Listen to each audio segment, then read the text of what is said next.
సామెతలు 8వ అధ్యాయం.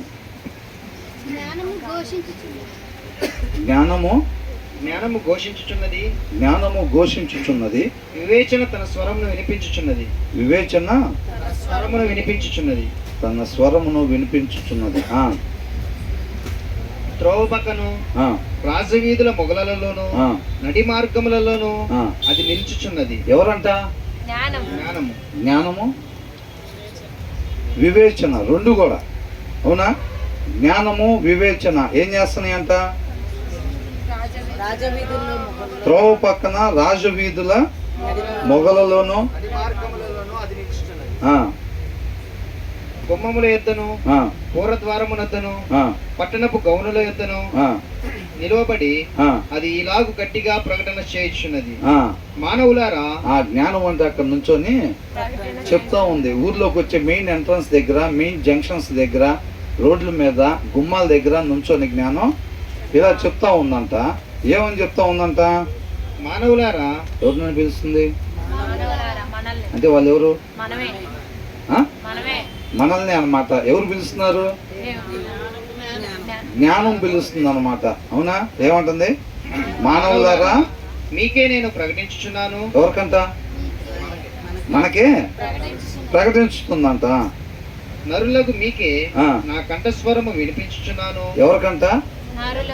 నరులకి, మనకే తన కంఠస్వరం వినిపిస్తా ఉంది. జ్ఞానం లేని వారులారా. మళ్ళీ ఏమని పిలుస్తున్నారు? జ్ఞానం లేని వారులారా అని అంటున్నారా? జ్ఞానము ఎట్టిదైనదని తెలుసుకొనుడి. ఎట్టిదైనదు తెలుసుకొనుడి అని అంటున్నారు. యు హూ ఆర్ సింపుల్ అంటే జ్ఞానం లేకుండా ఎవరైతే ఉన్నారో గెయిన్ ప్రూడెన్స్ అని అంటున్నారు. జ్ఞానాన్ని పొందుకోండి అని అంటున్నారు. తర్వాత ఏమంటున్నారు? బుద్ధిహీనులారా. యు హూ ఆర్ ఫూలిష్ ఎవరైతే వివేచన లేకుండా ఉన్నారో, జ్ఞానము లేకుండా ఉన్నారో వాళ్ళతో మాట్లాడుతూ ఉందన్నమాట. Set your hearts on it అంట. నీ హృదయాల్ని దాని మీద ఉంచండి అని అంటున్నాడు. అర్థమవుతుందండి? ఏం చేయాలంట? మన హృదయాల్ని దాని మీద ఉంచాలన్నమాట. తర్వాత ఏమంటున్నాడు? బుద్ధిహీనులారా, బుద్ధి ఎట్టిదైనది యోచించి చూడండి. నేను శ్రేష్టమైన సంగతులను చెప్పేదని వినుడి. ఏ సంగతులు చెప్పిద్దంట? Listen for I have trustworthy things to say అని అంటున్నారు. ఏంటంట?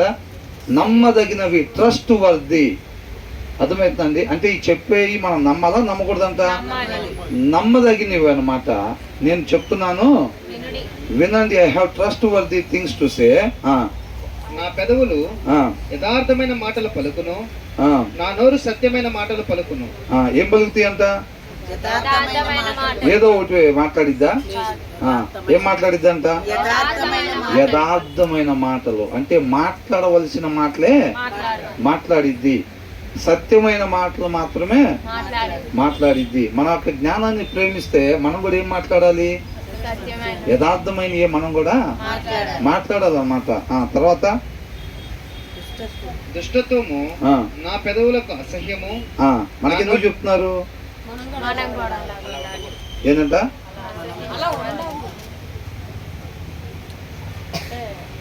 అదే దాంట్లో చెప్పే రీతిగా మనం ఉండాలి. దుష్టత్వం అంట నా పెదవులకు అసహ్యము అంటే మనకి ఎలా ఉండాలి? దుష్టత్వం అనేది మనకి కూడా అసహ్యంగా ఉండాలి. జ్ఞానం అనేది దేవుని నోట నుంచి వచ్చిద్ది, ఆయన వాక్యంలో నుంచి వచ్చిద్ది. కాబట్టి జ్ఞానం యొక్క ఉద్దేశమే తన యొక్క ఉద్దేశంగా మనం తీసుకోవాలి. కాబట్టి ఏమంటున్నాడు? దుష్టత్వము నా పెదవులకు అసహ్యము, నా నోటి మాటలన్నీ నీతి గలవి, వాటిలో యథార్థతైనను మూర్ఖతైనను కుటిలతైనను లేదు. ఏం లేదంట? మూర్ఖత్వం ఉండదంట, కుటిలత ఉండదు జ్ఞానం నోట. అవన్నీ వివేకికి తేటగాను తెలివి నొందిన వారికి యథార్థముగాను ఉన్నవి. తెలివి కలిగిన వాళ్ళకి ఎలా ఉన్నాయంట? యథార్థంగా ఉన్నాయంట. ఉండాల్సినవి ఇవి, మనం చేయాల్సినవి ఇవి, మాట్లాడాల్సినవి ఇవి అని జ్ఞానం తెలియపరుస్తూ ఉందన్నమాట. ఈ విషయాలు ఎవరు చెప్తున్నారు మనకి? జ్ఞానము చెప్తా ఉందన్నమాట. ఎవరికి చెప్తా ఉంది? బుద్ధి లేని వారా. ఒకవేళ మీకు బుద్ధి కొదువుగా ఉన్నట్లయితే దాన్ని మీ హృదయాలు దాని మీద ఉంచండి. జ్ఞానం లేకపోతే కనుక జ్ఞానాన్ని పొందుకోండి అని చెప్పి చెప్తా ఉంది. తర్వాత ఏమంటుంది? వెండికి ఆశపడక ఆ, నా ఉపదేశము అంగీకరించుడి, నా ఉపదేశమును అంగీకరించుడి. ఇప్పుడు ఒక దగ్గర వాక్యం చెప్తున్నారు అనుకోండి, రెండో దగ్గర వెండి పంచి పెడుతున్నారు అనుకోండి, మనం ఎక్కడికి వెళ్ళాలి? ఇప్పుడు ఒక పక్కన ఒక వృక్ష వచ్చి దండోరా చేశారు. ఏమని? పలానా బొమ్మకి ఇక్కడ ఏంటి బొమ్మ ఉంది? ఇది అంబేద్కర్ బొమ్మ ఏదో ఉంది ఇక్కడ, ఈ సెంట్రల్ అంబేద్కర్ బొమ్మనా? అంబేద్కర్ బొమ్మ. అంబేద్కర్ బొమ్మకి అటు పక్కన వెండి పంచి పెడుతున్నారు అని చెప్పారు అనుకోండి. ఇంకొక దండోరా వచ్చింది, ఆ బొమ్మకి ఇటు పక్కన ఈ సెంటర్లో సువార్త, సత్యస్వరూప సహవాసంలో సువార్తను ప్రకటిస్తున్నారు అని అంటే మనం ఏం చేయాలి? బా, ఎందుకని? దాంట్లో అట్లా ఉంటుంది కదా బ్రదర్, దాని గురించి కదా మనం మాట్లాడుకునేది.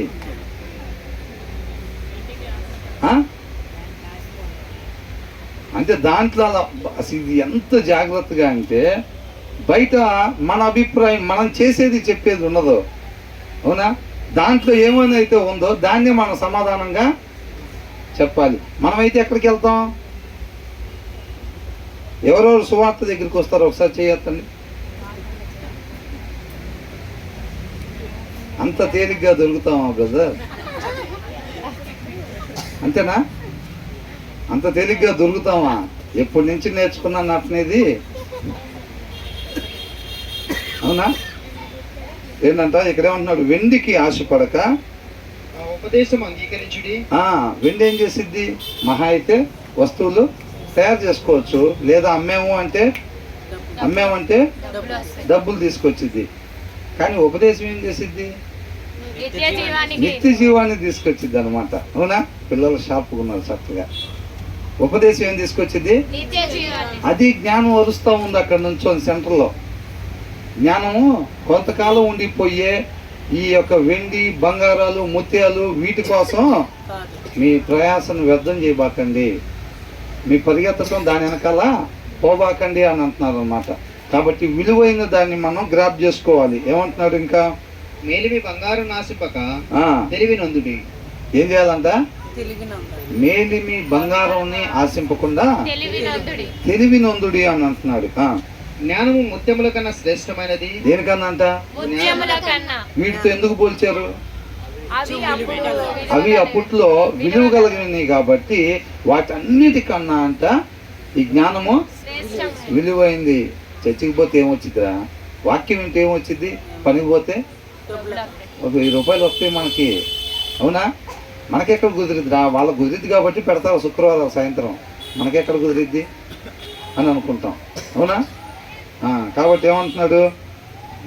వెండి కాదు, బంగారం కాదు, దేన్ని ఆశించాలంట? నా ఉపదేశమును ఆశించండి అని అంటున్నాడు. తర్వాత ఏమంటున్నాడు? విలువగల జ్ఞానం ముత్యముల కన్నా శ్రేష్టమైనది. అంటే ఇంట్లో వెండి అక్కడ ఇక్కడ పెట్టచ్చు, బంగారం కూడా డైనింగ్ టేబుల్ మీద పెట్టుకోవచ్చు, కానీ ఉపదేశం హృదయంలో భద్రంగా పెట్టుకోవాలి. మన హృదయం మీద రాసుకోవాలన్నమాట ఉపదేశాన్ని, అవునా? అదే మన నిరీక్షణకి ఆధారం అన్నమాట. ఆ తర్వాత ఏమంటున్నాడు? జ్ఞానము ముత్యముల కన్నా శ్రేష్టమైనది. దేనికన్నా అంట? ముత్యముల కన్నా శ్రేష్టమైనది అని చెప్పి లాస్ట్ ఏమంటున్నాడు? విలువగల సొత్తులేవి దానితో సాటి కావు. విలువగల సొత్తులేవి, సరే ఇప్పుడు వెండి, బంగారం, ఇంకేంటంట? ముత్యాలు. సరే ఇలా కాదు, నువ్వు ఒకవేళ వేరేది ఇంకేదైనా ఈ భూమి మీద విలువ కలిగింది అని నువ్వు అనుకుంటే గనక అవన్నీ కూడా జ్ఞానం కన్నా తర్వాతవే అని అంటున్నాడు. వీటన్నిటికన్నా సరే జ్ఞానము ముఖ్యమైంది. వెండి, బంగారము, ముత్యాలు వీటన్నిటికన్నా కానీ, ఈ సృష్టిలో సమస్తం వాటన్నిటికన్నా కానీ జ్ఞానమే శ్రేష్టమైంది. దాన్ని గ్రాప్ చేసుకో అని అంటున్నాడు. అర్థమవుతుందండి? ఎంతమందికి అర్థమైంది ఈ మాట? అంటే దేవుడు కృపను బట్టి మనకిచ్చిన సమయం దేనికి కేటాయించాలి? ఆయన ఇచ్చిన ఆయుష్ దాన్ని గ్రాప్ చేసుకోవటానికి ఉపయోగించుకోవాలి. ప్రసంగి గ్రంథం ఎంతమంది చదివారండి? ప్రసంగి గ్రంథం అసలు దాని సారాంశం ఏదన్నా ఒక 2 మాటలు ఎవరైనా చెప్తారా? సమస్తము వ్యర్థము. ఎందుకని చెప్పారు అది? సొలొమోను అనుభవించాడు కాబట్టి ఇంకా మనం అలాగా ఉండకూడదు అని చెప్పి. అవునా? ప్రసంగి గ్రంథంలో దీన్నే వివరంగా 12 అధ్యాయాల్లో రాశారు. దీని తర్వాతేనా ప్రసంగి? దీని తర్వాతేగా 12 అధ్యాయాల్లో దీనికే ఇంకా వివరంగా రాశారన్నమాట. మొదటి 11 అధ్యాయాలు ఏదైతే ఉన్నాయో ఆ 11 అధ్యాయాల్లో ఉన్న ప్రతి దాని వెనకాల మనిషి పరిగెడతా ఉన్నాడు. ఈ రోజుల్లో దేవుడి కృపను బట్టి మనకిచ్చిన ఆయుష్ని కొంతమంది డబ్బు వెనకాల, కొంతమంది పేరు వెనకాల, కొంతమంది ఆరోగ్యం వెనకాల, వీటన్నిటి వెనకాల ఉపయోగిస్తూ ఉన్నారనమాట. దేవుడు ఇచ్చిన ఆయుష్ని వాటి కొరకు ఉపయోగిస్తూ ఉన్నారు. అర్థమవుతుందండి? కాబట్టి వాటన్నిటి మీద దేవుడు తనకిచ్చిన జ్ఞానాన్ని బట్టి పరిశీలన చేస్తాడనమాట. నవ్వుతో వెర్రిదానా అనే స్థాయిలో నవ్వుని అనుభవించాడు. అంటే ఒక దాన్ని పరిశోధన చేయాలంటే, ఒక మెడిసిన్ కనుక్కోవాలంటే అది కొన్ని వేల మంది మీద దాన్ని టెస్ట్ చేస్తారు. ఫస్ట్ అంతమంది మీద దాన్ని పరీక్షించి అప్పుడు అది సక్సెస్ అయితేనే దాన్ని రిలీజ్ చేస్తారు. ఎవరు అల్లా తప్ప ఆయన కాదు ఇన్వెస్టిగేషన్ చేసింది. ఇప్పుడు మనకేమంటాం? సిబిఐకి ఇవ్వండి అని అంటారా? లేకపోతే ఒక దాని గురించి పరిశోధన చేయాలి, రాజధాని ఎక్కడ పెట్టాలి అంటే ఏం చేస్తారు? మేధావులతో ఒక సిట్ ఏర్పాటు చేస్తారు.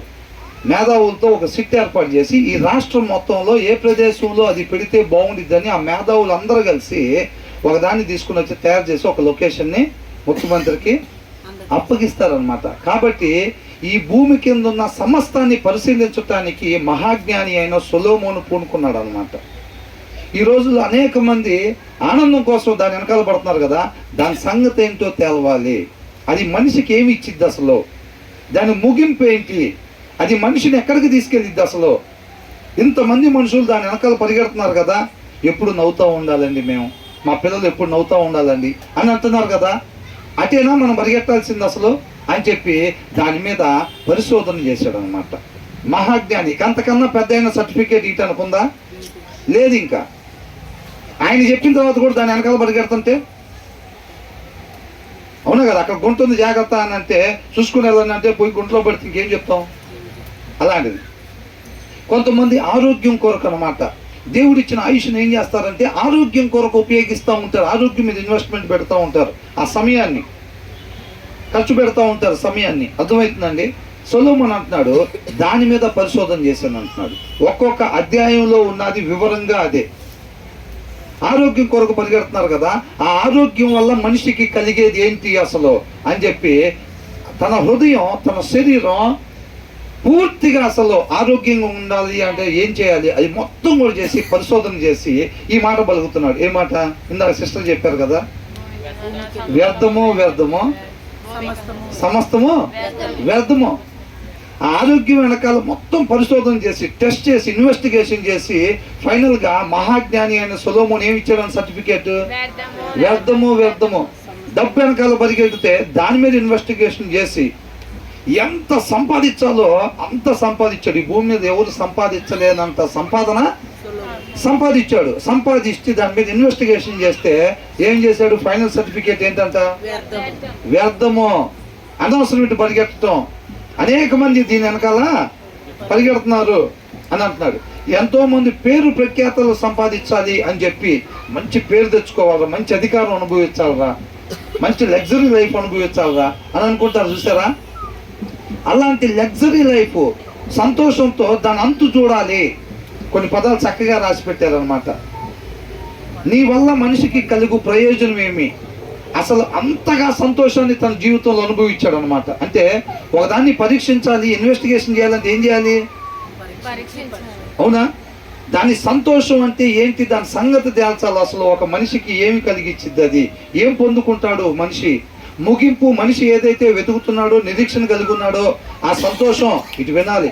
ఆ సంతోషం ఆ నిరీక్షణ దగ్గరికి చేర్చిద్దా అనే ఇన్వెస్టిగేషన్ అనమాట. ఈ 11 అధ్యాయాల్లో ఈ రోజుల్లో మనిషి దేని వెనకాల పరిగెడుతున్నాడు, అటేనా పరిగెట్టాల్సింది అనే ఇన్వెస్టిగేషన్ అన్నీ చేసిన తర్వాత వ్యర్థము వ్యర్థము అనే సర్టిఫికేట్లు ఇస్తా ఉన్నాడు అనమాట.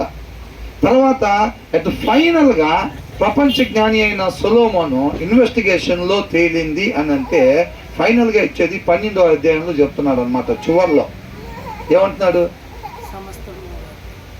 దేవుని యందు భయభక్తులు కలిగి ఉండి ఆయన మాటను అనుసరించి నడుచుకోవటమే మానవ కోటికి ఇదే విధి అని అన్నాడు. ఎవరెవరికంట? యనమల కుదురు వాళ్ళకి, కానూరులో వాళ్ళకి, ఇంకా అయ్యప్పనగర్ కాలనీ వాళ్ళకి, ఇంకా ఎవరెవరికంట? ఎవరికంట? ఈ భూమి మీద ఉన్న సమస్త మానవాళి చేయాల్సిన పని. అర్థమవుతుందండి?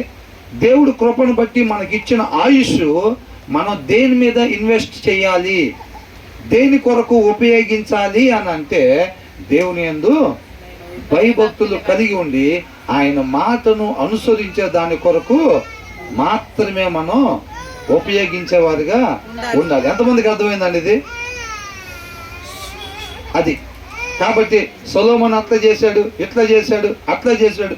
మొదటి అధ్యాయం మొదట్లోనే ఏమని చెప్పాడంటే, దాని గురించి ఇన్వెస్టిగేట్ చేయటానికి నా మనసును నిలిపి తిని పూనుకున్నాను.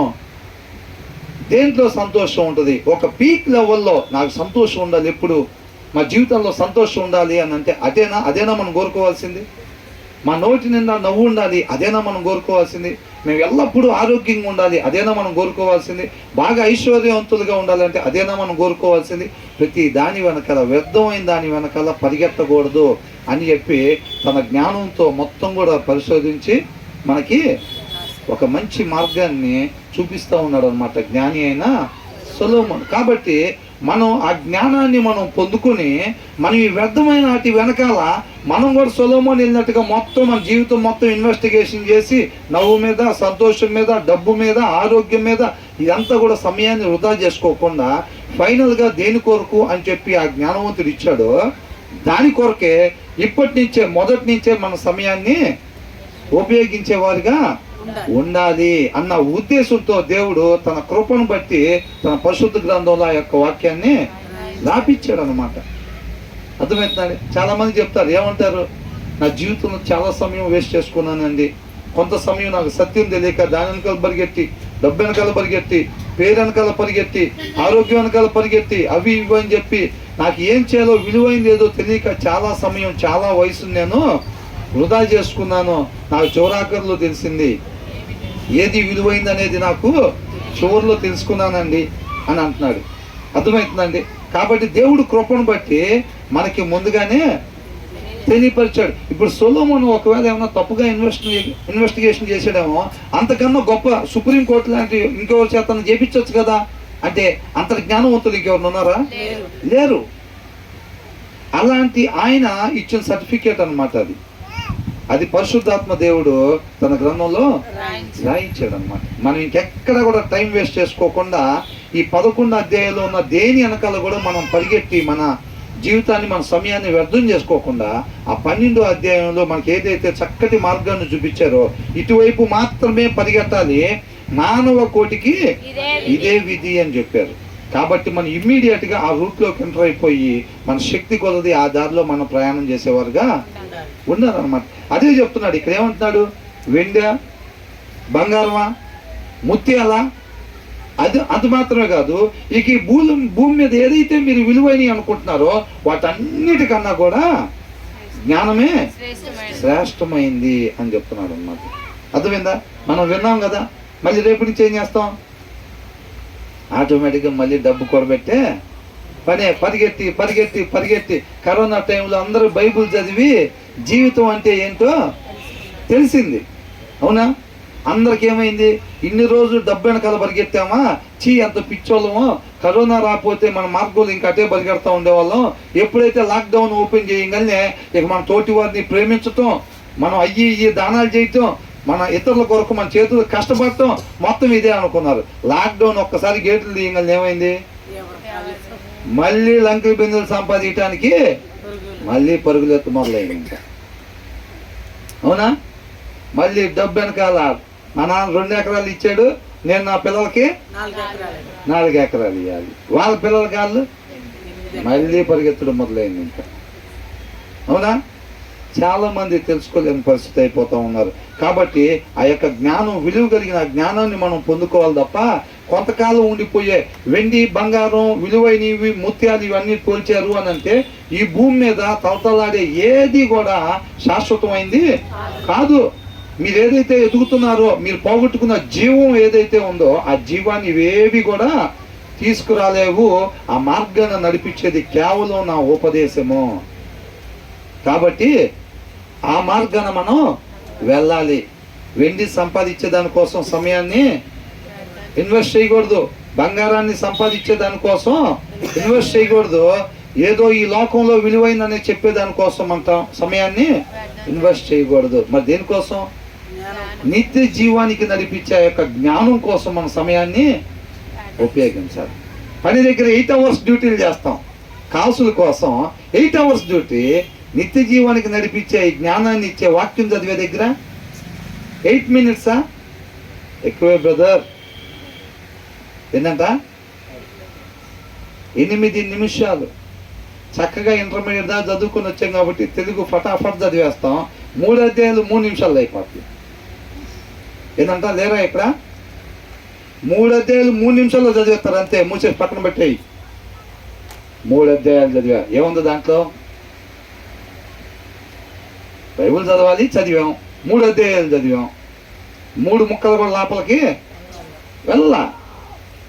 అక్షరాలు చదువుకుంటూ వెళ్ళిపోయాం. దాని ఇన్సైట్, మీనింగ్, ఆ సారాంశం మనం స్వతంత్రులుగా చేసింది. ఆ సారాంశం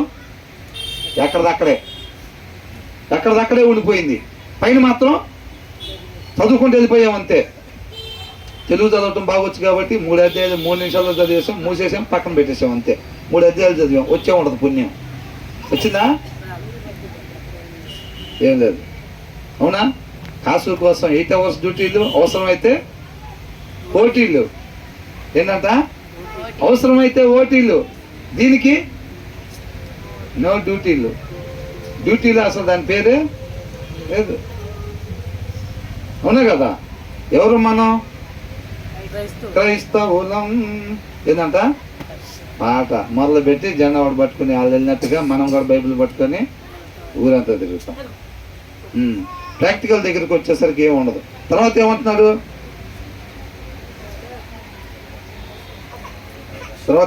తీయాలి ఇంకా తొందర. వేరే వాళ్ళని చదవండి. జ్ఞానమును నేను చాతుర్యం నాకు నివాసంగా చేసుకొనిచున్నాను. అదే మరి ఇప్పుడే బైబిల్ తీస్తే జ్ఞానం నేను చాతుర్యం నేను ఏళ్ళని నేను అనేది చదువుతాం. జ్ఞానమును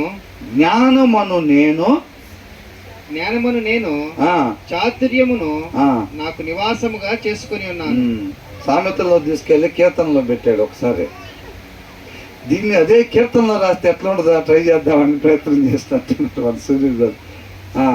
ఏమంటున్నాడు? నేను అట్లా అనే అంతటోని కాదులేండి, నాకు బేసిక్గా తెలుగు అసలు రాదు, నేను గురించుకుంటే తప్ప నేను అసలు చదవలేను. ఏమంటున్నాడు? జ్ఞానమును నేను. ఎవరు మాట్లాడుతుంది? జ్ఞానం మాట్లాడుతూ ఉందన్నమాట. జ్ఞానమును నేను చాతుర్యమును నాకు నివాసముగా చేసుకొని ఉన్నాను. సదుపాయములు తెలుసుకొనుట నా చేతనగును. ఏంటంట? సింతకి దాని వెనక ఎందుకు పడాలి? మనం ఎందుకు తెలుసుకోవాలి? జ్ఞానం లేకపోతే గనక మీరు ఆ జ్ఞానాన్ని పొందుకోండి. వివేకం లేకపోతే ఆ వివేకాన్ని పొందుకోండి అని అంటుంది కదా జ్ఞానం. ఎందుకు పొందుకోవాలంట? ఏం తెలుసు అంటే జ్ఞానం కదా. పొందుకుంటే ఏం చేసిద్దంట? అసలు మనకి ఏం చేసిద్దంట? సదుపాయములు తెలుసుకున్నట నా చేతనగును. ఒకవేళ అది లేకపోతే సదుపాయాలు మనకి తెలియదు. తర్వాత ఏమంటున్నాడు? లోక జ్ఞానం ఉపయోగిస్తాం ఆ ప్లేస్ లో. అందుకనే దేవుని చిత్తాన్ని నెరవేరుస్తామా? లేదు, మన ఇష్టాన్ని నెరవేర్చుకుంటాం. తర్వాత ఏమంటుంది? యెహోవా యందు భయభక్తులు కలిగి ఉండుట చెడుతనం నసహించుకునుటయే. యెహోవా యందు భయభక్తులు కలిగి ఉండటం ఏంటంట? చెడుతనాన్ని. పోయినసారి మనం అనుకున్నాం కదా, యెహోవాకి ఇప్పుడు ఇటు చెడు ఉంది అనుకోండి, మనం యెహోవా యందు భయభక్తులు కలిగి ఉండటం, ఈయనకు దగ్గర అవటం అంటే ఎలాగంట? దీన్ని మనం ఎంతగా ద్వేషిస్తామో, ఈ చెడుతనాన్ని ఎంతగా మనం ద్వేషిస్తామో అంతగా మనం దేవునికి దగ్గరగా అవుతాం అన్నమాట. యెహోవా యందు భయభక్తులు కలిగి ఉండటం అంటే చెడుతనాన్ని. వాక్యం ఏం చేసిద్ది? ఏది మంచి ఏది చెడు చెప్తా ఉండిద్ది అన్నమాట. మనం ఆ చెడుని ఎప్పుడైతే చేయకుండా ఉంటామో మనం ఏం చేస్తాం? ఆటోమేటిక్గా వాక్యమైన దేవుడు ఎట్లా నడవమంటున్నాడో అటే మనం నడిచేవారుగా ఉంటాం అన్నమాట. అది దేవుని యందు ఆయన ఏది వద్దంటున్నాడో అది చేయకుండా ఉండాలి. ఆ తర్వాత ఏమంటున్నాడు? ఈ మాట అండర్లైన్ చేసుకోవాలి. యెహోవా యందు భయభక్తులు కలిగి ఉండుట చెడుతనమును అసహించుకొనుటయే. తర్వాత ఆ, అహంకారము, గర్వము, అహంకారము, దుర్మార్గత, దుర్మార్గత, కుటీలమైన మాటలు కుటిలమైన మాటలు నాకు అసహ్యములు. నాకు అసహ్యములు అని అంటున్నారు. అర్థమవుతుందండి? మనకెందుకు చెబుతున్నారు? మనకు కూడా ఏం కావాలంట? మనకు కూడా గర్వం ఏం కావాలంట? ధరించుకోవాలా కిరీటంగా? అహంకారాన్ని మెల్లో హారంలాగా వేసుకోవాలా? లేరా ఈ రోజుల్లో వేసుకున్న వాళ్ళు అట్లాగా? ఇవన్నీ ఆభరణాలుగా ధరించుకుని ఉన్న క్రైస్తవులు అనేక మంది ఉన్నారు. అర్థమవుతుందండి? అందుకనే లోకంలో చూసారా చీకటి ఎలాగెళ్తుందో? అర్ధరాత్రిలాగా వెళ్తుంది. అవునా కదా? లోకంలో ఎంత చీకటి ఉంది? కనపడుతుందా? ఏమన్నా వినపడుతుందా? వినపడిందా లేదా? అలాగనమాట. కాబట్టి ఏం చేస్తున్నారు? గర్వము, అహంకారము, దుర్మార్గత, కుటిలమైన మాటలు నాకు అసహ్యములు. అవన్నీ మనకు కూడా అసహ్యములు కావాలి. గర్వాన్ని మనం ధరించుకోవటం కాదు, గర్వం మనం ప్రదర్శించటం కాదు, అహంకారంగా మాట్లాడటం కాదు. మాట్లాడకూడని మాటలు, కుటిలమైన మాటలు, దుర్మార్గత, ఇవన్నీ కూడా మన దగ్గర ఉండకూడదు అనమాట. అవి ఎవరి దగ్గర ఉండవు? యేసయ్య దగ్గర అవి ఉండవు అనమాట. ఇవన్నీ మన దగ్గర కూడా లేకుండా చూసుకుంటే మనం ఆయన పోలి జీవించేవారుగా ఉంటాం అనమాట. ఆలోచన చెయ్యి. చదువుకోవటానికి మాత్రమే కాదండి ఇవి, అవి మనలో లేకుండా చూసుకోవాలి. మన దరిదాపులకి రాకుండా చూసుకోవాలి. ఏంటయ్యి? గర్వము, అహంకారము, దుర్మార్గత, కుటిలమైన మాటలు మన దగ్గరకు రాకుండా చూసుకోవాలి. మనలో లేకుండా చూసుకోవాలన్నమాట. తర్వాత ఆలోచన చెప్పుటయు లెస్సైన జ్ఞానం ఇచ్చుటయు. ఏం చేసిద్దంటే ఇంకా ఆలోచన చెప్పింది. Counsel and sound judgement are mine అని అంటున్నాను. ఏంటండి ఆలోచన? ఎక్కడి నుంచి వచ్చింది? దేవుని చిత్తాన్ని నెరవేర్చే ఆలోచన. ఒక ఐడియా ఏం చేసిద్దంట? జీవితాన్ని మార్చిద్ది. ఇక్కడ అక్కడ జీవితాన్ని మార్చే ఐడియాలు కూడా ఉన్నాయి. ఆ ఐడియాల గురించి చెప్తున్నారు ఇక్కడ, ఈ ఐడియా కాకుండా. అవునా? ఏమంటుందంట? ఆ జ్ఞానం ఏమేం చేసిద్ది అనేది చెప్తున్నారు అనమాట. ఆ జ్ఞానం ఏం చేసిద్దంట? Counsel and sound judgement are mind, I have insight అని అంట. ఏముందంట జ్ఞానం దగ్గర? ఇన్సైట్ అంటే మనం చాలా మంది బైబిల్ చదువుతుంటే ఏమర్థం అవుతుంది? ఆ సారాంశం అర్థం కావట్లేదు అంట. ఎందుకు అర్థమైంది? జ్ఞానం లేకపోతే. జ్ఞానం లేకుండా వాక్యం చదువుతుంటే దాని సారాంశం మనకి తెలీదు. ఈ జ్ఞానం అంటుంది ఏమంటుంది? ఐ హ్యావ్ ఇన్సైట్ అని అంటుంది. అంటే దాని సారాంశం మీకు అర్థమయ్యేటట్టుగా నేను చెయ్యగలుగుతాను అని అంటుంది. అర్థమవుతుందండి? బైబిల్ చదువుతుంటే అర్థం కావట్లేదు అని అంటే ఏం లేదు, జ్ఞానం లేదు. అర్థమవుతుంది? అందుకనే ఏమంటున్నాడు దేవుడు? మీకు జ్ఞానము కొదువుగా ఉన్న ఎడల ఎవరిని అడగాలంట? నన్ను అడగండి అని అంటున్నాడు. మనం ఆయన అడిగినట్టయితే గనక ఆయన చిత్తానుసారం ఏది అడిగినా సరే ఆయన ఇస్తాడు. కాబట్టి మనకు చక్కగా అప్పటి నుంచి వాక్యాన్ని చదువుతూ ఉంటే మనకి ఆ యొక్క సారాంశం మనకి అర్థమవుతూ ఉండిద్ది అనమాట. తర్వాత ఏమని అంటున్నాడు? జ్ఞానాధారము నేనే. ఒక్కొక్క వచనం అంటే దాంట్లో పోల్చారు కదా, ముత్యం కూడా పనికిరాదంట. దాంతో ముత్యం కూడా పనికిరాదంట. ఒక్కొక్క వచనం మిస్ కాకుండా మన హృదయంలో దాచుకోవాలి. అవి మనల్ని కాపాడుతాయి అన్నమాట, నిత్య జీవానికి నడిపిస్తాయి అవి. అర్థమవుతుందండి? అలా చదవాలి మనం దాన్ని. తర్వాత ఏమంటున్నాడు? జ్ఞానాధారము నేనే. ఏంటంట? జ్ఞానాధారము నేనే, పరాక్రమము నాదే. జ్ఞానానికి ఆధారం నేనే, పరాక్రమము నాదే. జ్ఞానం లేకపోతే మనకేమొచ్చింది? గిద్యోని ఏమని పిలిచాడు? పరాక్రమము గల బలాఢ్యుడా అని పిలిచాడు అనమాట. గిద్యోని వెనక్కి చూశాడు ఒకసారి. అవునా? ఏదైనా పరాక్రమవంతుడు ఆల్రెడీ అక్కడ భయపడి వచ్చి గోధుమలు దొల్లగొట్టి దాని వెనకాల దాక్కొని ఉన్నాడు. అలాంటి ఆయన ఏమని పిలుస్తున్నారు? అది. అవునా? అలాంటి మన పరాక్రమవంతులు కావాలంటే మన దగ్గర ఏముండాలి? ఏ జ్ఞానం? దేవుని జ్ఞానం. వాక్యం నుంచి వచ్చే జ్ఞానం మనకి కావాలి. వాక్యం చదవని వాళ్ళ దగ్గర దొరికిద్దా? దొరకదు. మరేం దొరుకుతాయి? తెలసొక్కాలు, ముసుగులు, ఇంకేమేమి దొరుకుతాయి? ఇంకేం దొరుకుతాయి? జ్ఞానం లేకపోతే లేనట్టే, అవునా? అనవసరం కత్తి లేకుండా యుద్ధానికి పోయినట్టే. మనం ఆత్మీయ జీవితంలో గెలవాలి అని అనుకొని వాక్యం చదవకపోతే ఆ దేవుడి జ్ఞానం మనకి రాదు. దేవుడి జ్ఞానం మనకి రాదు. ఆ జ్ఞానం లేకుండా దేవుని చిత్తాన్ని నెరవేర్చడానికి బయలుదేరామంటే కత్తి లేకుండా యుద్ధానికి బయలుదేరినట్టు. అర్థమవుతుందండి? అవి అయ్యే పనులు కాదు అది. ఆ తర్వాత ఏమంటున్నాడు? నా వలన రాజులు ఏలుదురు. ఏం చేస్తారంట? ఆ జ్ఞానం వలనంట రాజులు ఏళ్తారంట. అర్థమవుతుందండి? దావీదు చూడండి ఎలా ఉన్నాడు. ఎందుకంటున్నాడు దేవుడు? దేంతో ఏలాడు? జ్ఞానంతో ఏలాడు అన్నమాట. వాళ్ళు ఎలాగా? నీతిని న్యాయాన్ని వాళ్ళు సింహాసనానికి ఆధారాలుగా ఉన్నట్టుగా వాళ్ళ పరిపాలనకి అవే బేస్మెంట్స్ గా తీసుకొని వాళ్ళ పరిపాలన చేస్తారన్నమాట. ఆ రాజుల గురించి మాట్లాడుతున్నారు, అన్యాయపు రాజుల గురించి కాదు. ఏమంటున్నాడు? నా వలన రాజులు ఏలుదురు, అధికారులు న్యాయం బట్టి పాలన చేయుదురు. అధికారులు అంతా న్యాయాన్ని బట్టి పాలన చేయాలంటే ఏం కావాలి? జ్ఞానం కావాలి. మనకి ఎక్కడన్నా ఒక ఆఫీస్లో ఒక మంచి పోస్ట్ ఇచ్చారనుకోండి, మనం న్యాయంగా ఉండలేకపోతున్నాం అనుకోండి, ఉండలేకపోతున్నాం అనుకోండి, ఏంటి దాని అర్థం? ఏం కొద్దుగా ఉంటుంది? జ్ఞానం కొద్దుగా ఉంటుంది అనమాట. ఆ జ్ఞానం ఎక్కడి నుంచి వచ్చింది? చదవాల్సిన స్థాయిలో వాక్యాన్ని చదవకపోవటం వలన మనకి పొందుకోవాల్సిన స్థాయిలో జ్ఞానాన్ని పొందుకోలేకపోతున్నాం. ఆ జ్ఞానం ఉంటేనే మనం ఎలా ఉంటామంట? న్యాయంగా పాలన చేస్తాం అన్నమాట. ఆ చిన్న పదవైనా దేవుడు మనకిచ్చిన ఆఫీసులో కావచ్చు, ఇంకొక దగ్గర కావచ్చు, ఆ న్యాయకత్వం ఏదైతే ఉందో దాన్ని న్యాయవంతంగా మనం చెయ్యాలనంటే ఆ జ్ఞానం వల్ల మాత్రమే సాధ్యం అన్నమాట. ఆ జ్ఞానం లేకపోతే అనుకుంటాంలే కానీ చేయలేం. తర్వాత ఏమంటున్నారు? నా వలన అధిపతులను, లోకంలోని గనులైన న్యాయాధిపతులందరూ ప్రభుత్వం చేయుదురు. నన్ను ప్రేమించి వారిని నేను ప్రేమించుచున్నాను. ఒకవేళ ఆ జ్ఞానాన్ని మనం ప్రేమించకపోతే అది మన దగ్గరికి రాదు. మన ఆసక్తి ఏముండాలంట వినాలి అందరూ. ఆ జ్ఞానాన్ని వెంటాడాలన్నమాట. ఒక జింక వెనకాల పులి ఎట్లా వేటాడిద్దండి? చూసే ఉంటారు కదా, మనం టీవీలో చూస్తాం కదా. జింక వెనకాల పులి ఎట్లా వేటాడిద్ది?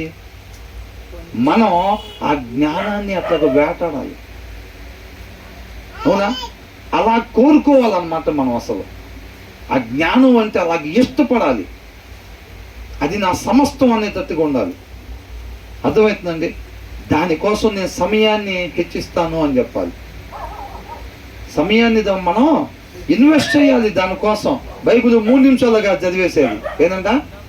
3 నిమిషాల్లో చదివేసేయటం కాదంట.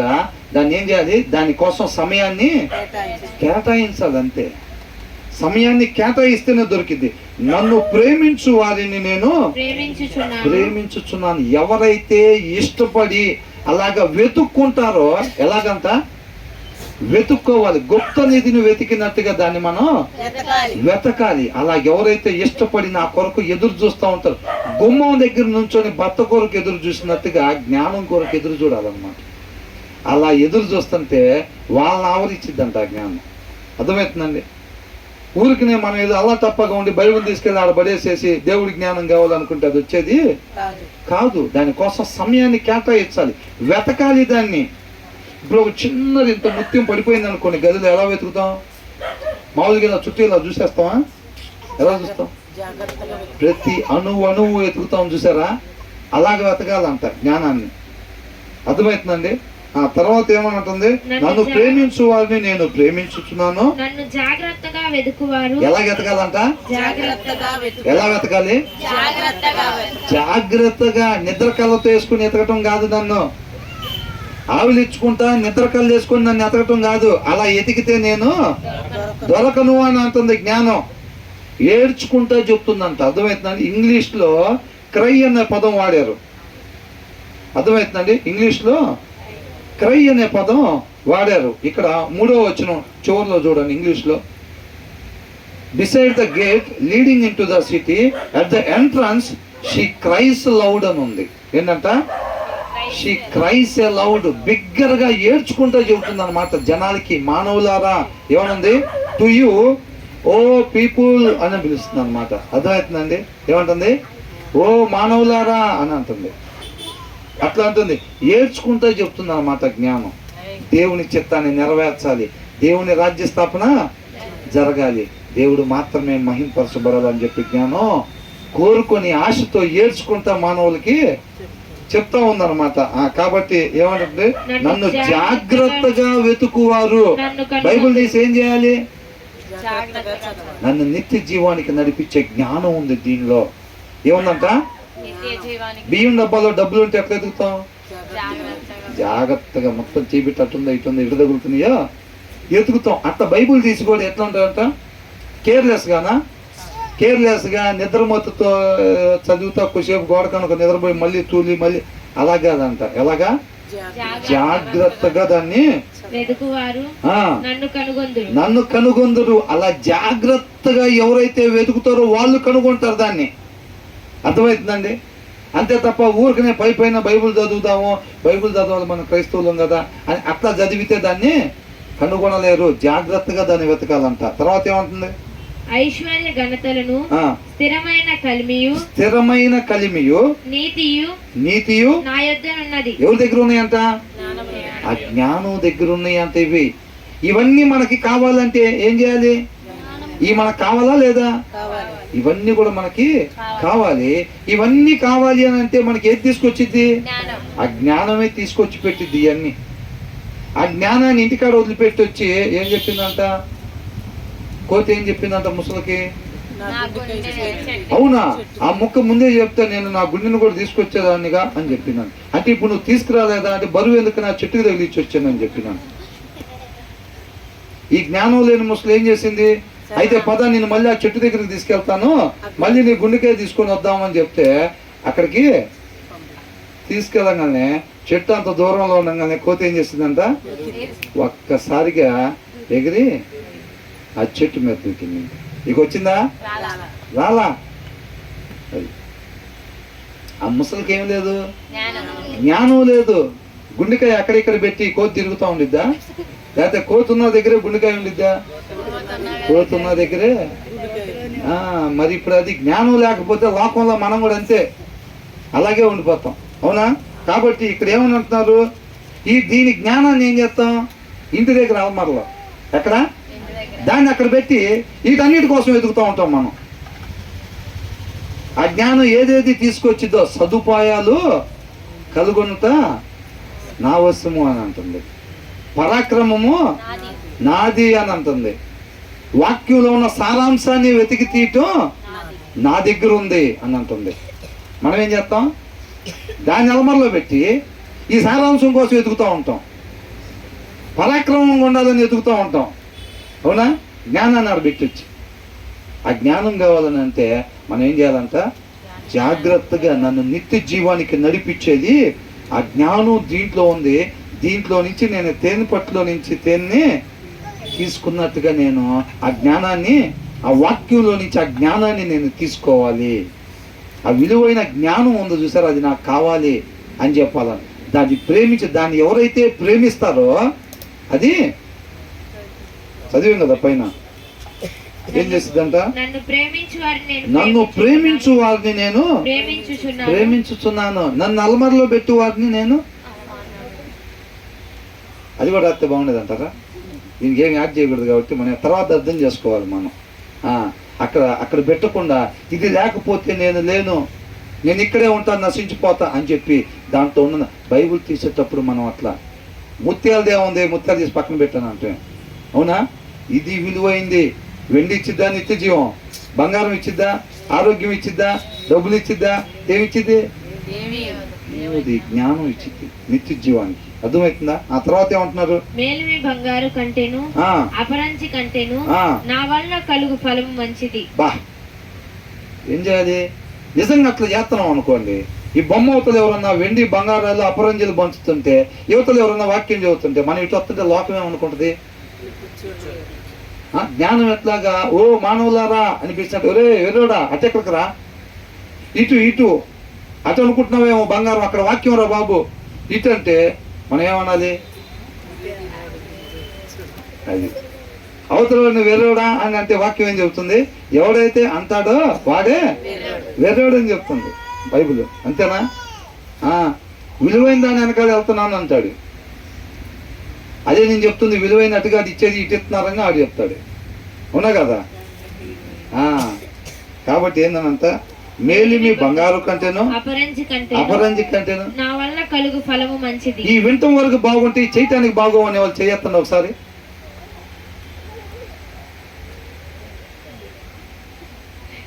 ఎత్తాలి. ఈ వింటం వరకు చదువుకోవటం వరకు బాగానే ఉంటాయండి, ఈ మనం చేయటానికి పనికొచ్చాయి కదా అన్న వాళ్ళు చేయొద్దండి ఎవరన్నా.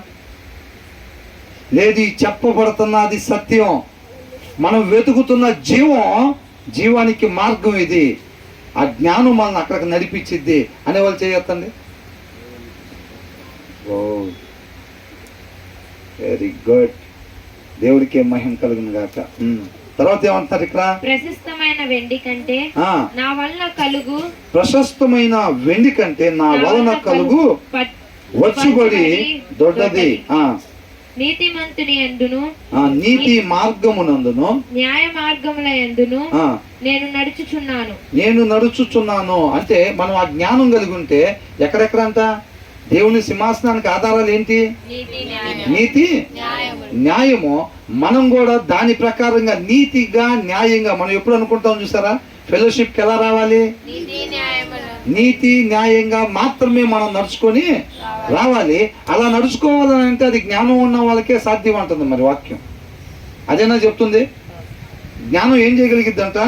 నీతి మార్గమునందును న్యాయ మార్గమునందును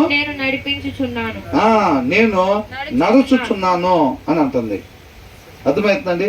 మనం ఎప్పుడైతే ఫెలోషిప్కి నీతిగా న్యాయంగా మాత్రమే మనం నడుచుకొని రావాలో అలా రావాలి అని అంటే ఆ జ్ఞానం మనం కలిగి ఉండాలి. ఆ జ్ఞానమే మనల్ని అలాగా నడిపించిద్ది. లేకపోతే గుంపులో మనం కూడా ఎలా రావాలి? మనం అనగానే ఎట్టబడితే అట్టు ఉండొచ్చి నీతిగా న్యాయంగా రావాలి ఫెలోషిప్కి అని చెప్తాం. నడిచి వచ్చేది ఎలాగా? ఎలా పడితే అలా నడిచొచ్చుంటాం. ఎందుకని? జ్ఞానం లేకుండా నీతిగా న్యాయంగా నడవటం అనేది అసాధ్యం అన్నమాట. కాబట్టి ఆ జ్ఞానమే మనల్ని అలాగా నడిపించే. జ్ఞానం ఏమేమి చేసిద్ది అనేది చెప్తా ఉందన్నమాట. తర్వాత ఏమంటుంది? నన్ను ప్రేమించు వారిని ఆస్తికర్తలుగా చేయుదును. ఎక్కడ ఆస్తికర్తలుగా? మీరు ఒకరికి ఇస్తే పరలోకంలో మీరు ధనాన్ని సమకూర్చుకున్నట్టే అని అంటారు. అది పాడైద్దా? పాడవదు. ఆ ఆస్తి గురించి అన్నమాట. అదే ఈ జ్ఞానం అయితే ఇక్కడదైతే ఎక్కడ ఆస్తి కొంతకాలం ఉండిపోయే ఆస్తిని సంపాదించుకోవచ్చు. ఇక్కడ జ్ఞానం ఏంది? లీటర్కి 4 లీటర్లు, అది జ్ఞానం. ఏంది పెద్దరు అసలు ఏం వ్యాపారం డెవలప్ గా పిచ్చోడా? జ్ఞానం కలిగి నడుచుకోరా. 1:4 ఏంటంట ఫార్ములా చెప్తున్నా, రాసుకో, అభివృద్ధి చెందుతావు. ఎక్కడ? ఇక్కడ. తర్వాత అక్కడ ఫ్రై అక్కడ అక్కడ ఫ్రైయే. తర్వాత ఏంటంట? వాని నిధులను నింపుదును. అక్కడ మన నిధులు నింపబడతాం, మన అకౌంట్లు ఫుల్ అవుతా ఉంటాయి. ఎక్కడ? అక్కడ. మన చూపు అంతా ఎటువైపు? అక్కడ వైపు. మన నిరీక్షణ అక్కడిది. చనిపోయి తిరిగి లేచిన తర్వాతే మనకి బహుమానాలు. అవునా? మన అకౌంట్లో మనం దాచుకునేది మొత్తం అక్కడ దానికోసం. మనం ఒకరికి ఒక ప్లేట్ ఇడ్లీ ఇప్పించామనుకో, అది ఎక్కడ దాచబడిద్ది? అక్కడ దాచబడిద్ది మనకి. అవునా? కాబట్టి ఆ జ్ఞానం ఉంటే అక్కడ దాచుకుంటాం, ఆ జ్ఞానం లేకపోతే ఇక్కడ దాచుకుంటాం. ఒక క్రైస్తవుడు ఇక్కడ దాచుకుంటున్నాడు అంటే దాని అర్థం ఏంటి? జ్ఞానం లేదు అని చెప్పి. అవునా? ఒక క్రైస్తవుడు ఇక్కడ దాచుకుంటున్నాడు అంటే ఏంటంటే అర్థం? జ్ఞానం లేదు అని చెప్పి. వాళ్ళ పిల్లలకి అరే మనం ఇట్లా దాచుకోవాలిరా అని చెబుతున్నాడంటే ఏం లేదు? జ్ఞానం లేదన్నమాట. తర్వాత ఏమంటున్నాడు? పూర్వకాలమందు తన సృష్టి ఆరంభమున తన కార్యములను మనం అనుకుంటాం ఏముందో బ్రదర్ జ్ఞానం దేవుంది అక్కడ ఉంచున్న దాన్ని అలమరలో అనుకుంటాం. జ్ఞానం అంటే ఎవరు? విలువలేని వ్యక్తి. జ్ఞానానికి ఉన్న విలువేంటో అది చెప్తున్నారు. జ్ఞానం ఏమేం చేసిద్దో చెప్పారు. జ్ఞానంకున్న విలువేంటి? దేవుడి దృష్టిలో ఆ జ్ఞానంకున్న పొజిషన్ ఏంటి? మన జీవితాల్లో జ్ఞానానికి అసలు ఏం పొజిషన్ ఇవ్వాలి, ఎలా గౌరవం ఇవ్వాలి, దాని విలువ ఏంటో చెప్తున్నారు అనమాట. ఏంటంట అది? పూర్వకాలమందు తన సృష్టి ఆరంభమున తన కార్యములలో ప్రథమమైన దానిగా యెహోవా నన్ను కలుగజేసెను. జ్ఞానాన్ని అంటే దేవుడు ఎప్పుడు కలుగజేసాడంట? మొత్తం అయిపోయిన తర్వాత లాస్ట్ లాస్ట్లో కలిగి చేశాడంట. విలువైంది అనుకునే దాన్ని ఫస్ట్ చేస్తారనమాట. ఎవరైనా అంతేగా, అదేమన్నా పని చేసినా చేయకపోయినా ఒకటి అనుకునేది లాస్ట్లో పెట్టుకుంటారు. ముఖ్యమైన రేపు వాళ్ళు పడుకునేటప్పుడు ఏమనుకుంటాం, రేపు పొద్దున్నే ఖచ్చితంగా ఫస్ట్ ఆ పని చేయాలి, తర్వాత ఈ పని చేయాలి. విలువైన అట్లా పెట్టుకుంటారు అనమాట. జ్ఞానానికి దేవుడు ఇచ్చిన పొజిషన్ ఏందంట, పూర్వకాలం మందు తన సృష్టి ఆరంభమున తన కార్యములలో ప్రథమమైన దానిగా దేవుడు ఇచ్చాడంట దానికి పొజిషన్. అర్థమవుతుందండి? మనం ఎక్కడ ఇస్తాం?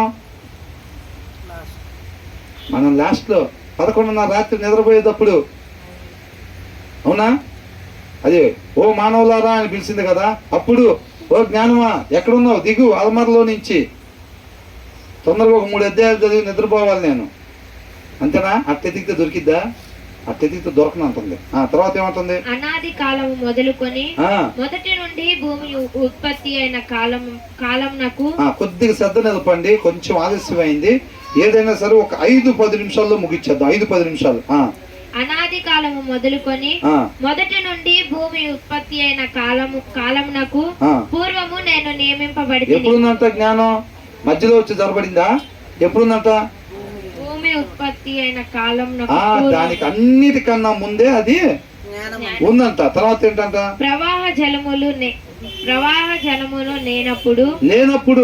అర్థమవుతుందండి? నీళ్లు తయారు చేసినప్పుడు మనలో ఎవరు ఉన్నారు? అసలు మనం ఎవరు లేవు.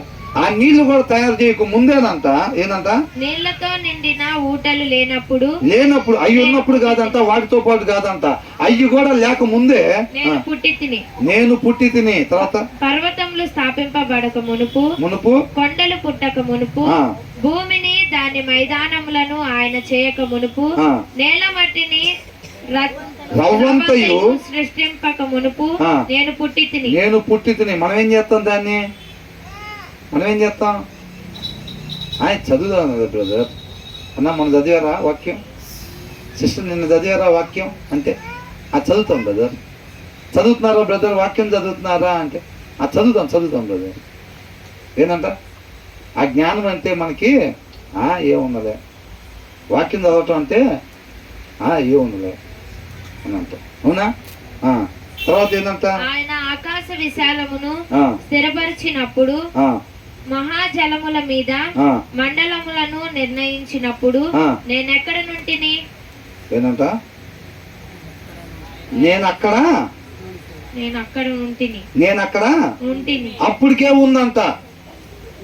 అర్థమైందంట? అప్పటికే అక్కడ ఎవరున్నారంట? జ్ఞానం అప్పటికే అక్కడ ఉందంట. అర్థమవుతుందా? దాని విలువ చూడండి, దేవుడు ఎప్పుడు పెట్టాడు దాన్ని. తర్వాత ఆయన పైన ఆకాశమును స్థిరపరిచినప్పుడు జలధారులను ఆయన బిగించినప్పుడు జలములు తమ సరిహద్దులు మీరకుండానట్లు ఆయన సముద్రములకు పొలిమేరలు ఏర్పరిచినప్పుడు. ఏంటంట? సముద్రాన్ని అంతా నువ్వు ఇంతకన్నా అవతలకి పోకూడదు అని చెప్పి ఇవన్నీ చేసాం. చూసారా? మనం పుట్టక ముందు పని జరుగుతుందా లేదు? ఇదంతా మనం పుట్టక ముందు ఎంత పని జరిగిందో చూడండి. మనం ఏమనుకుంటాం? కలుగునుగాక అనగానే కలిగిపోయిందని అనుకుంటాం. అవునా కదా? కలిగింది. కాకపోతే దాన్ని చేసిన విధానం ఇది మొత్తం కూడా ఎంత అద్భుతంగా దేవుడు చేశాడో చూసారా? దీంట్లో ఒక మాట వాడబడింది. ఏంటి ఆ మాట? పరలోకము అనే మాట వాడబడింది దీంట్లో ఆల్రెడీ. ఆ తర్వాత ఏమంటున్నాడు? ఆయన సముద్రమునకు పొలిమేరలను ఏర్పరిచినప్పుడు భూమి యొక్క పునాదులను నిర్ణయించినప్పుడు నేను ఆయన యొద్ద ప్రధాన శిల్పినై అనుదినము సంతోషించుచు. అసలు జ్ఞానం ఏం చేస్తుందంట? ఆయనలో ఆనందించండి, ఆయనలో సంతోషించండి. మనకు చేత కావట్లేదండి. ఆ జ్ఞానం ఏమైపోతుందంట? సంతోషం పట్టలేకపోతా ఉంది. ఆయనలో ఆనందిస్తాం. మనం రాయమంటే పాటలు రాస్తాము, వాటిని పాడతాం పెదాల మీద నుంచి లోపలికి పోకుండా, హృదయంకి వెళ్ళి పోకుండా పాటలు చక్కగా పెదాల మీద నుంచి పాడతాం. నీలోనే ఆనందం అని పాడతాం. అవునా? అట్లా పాడతాం. కానీ జ్ఞానం ఏం చేస్తుందంట? చూడండి అసలు ఎంత చక్కగా రాశారు. భూమికి అసలు పునాదులు ఉన్నాయా లేవా? దేవుడు తయారు చేసినప్పుడు ఉన్నాయన్న వాళ్ళు చేయొద్దండి. భూమికి అసలు శూన్యంలో వేలాడి తీసాడా లేకపోతే పునాదులతో చేశాడా? ఎలా చేశాడు? పునాదులు ఉన్నాయి భూమికి అన్న వాళ్ళు చేయొద్దండి.